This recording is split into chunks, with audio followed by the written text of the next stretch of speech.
चला आज आपल्याला चिकन तळायचं आहे. चिकन स्वच्छ 2-3 पाण्यानं धुवून घेतलेलं आहे पहिले. त्याच्यानंतर आपल्याला आता इथे आलं लसूणची पेस्ट त्याला टाकून घ्यायची आहे. त्याच्यामध्ये आता इथे मीठ घातलेलं आहे चवीनुसार.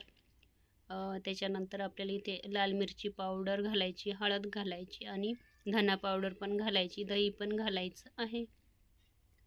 आणि याच्यामध्ये आपल्याला कॉर्नफ्लॉवर घालायचं आहे. आता इथे बघू शकता. त्याच्यानंतर आपल्याला इथे ना 2-3 हिरव्या मिरच्या पण घालून घेतलेल्या आहे. त्याच्यानंतर त्याच्यामध्ये आपल्याला चिकन मसाला घालायचा आणि एक अंडं पण टाकलेलं आहे बघू शकता. चला छान आता याला आपण लावून घेऊ किंवा चोळून घेऊ.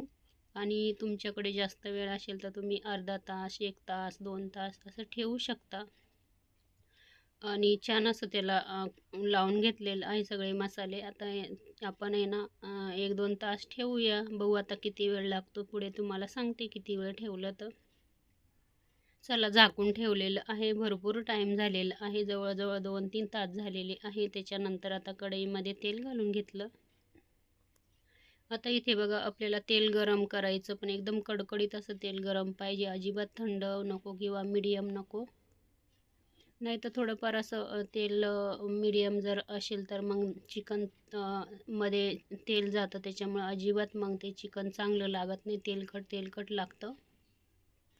कडकडीत असं तेल गरम करायचं आणि चिकन त्याच्यामध्ये सोडायचं आणि छान असं दोन्ही साईडनं तळून घ्यायचं. आतमध्ये पण आहे ना छान ते शिजलं जातं व्यवस्थित असं. आणि काही जास्त वेळ लागत नाही. तेल आपलं भरपूर असं गरम असलं ना, अगदी पटापट आपलं चिकन तळून होतं या पद्धतीने.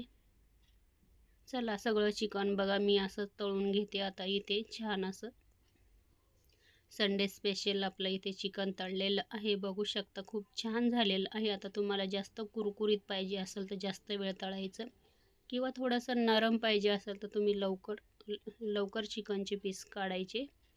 हे बघा सुंदर आपलं चिकन इथे तळलेलं आहे. आतमध्ये पण सुंदर व्यवस्थित असं तळल्या जातं ते. चला आता इथे आतमध्ये पण हे बघा दाखवते तुम्हाला. एवढं सुंदर असं आतमध्ये तळल्या गेलेलं आहे, व्यवस्थित असं शिजल्या गेलेलं आहे बघू शकता. ह्या पद्धतीने तुम्ही नक्की असं तुम्ही तळून बघा, अगदी झटपट होतं.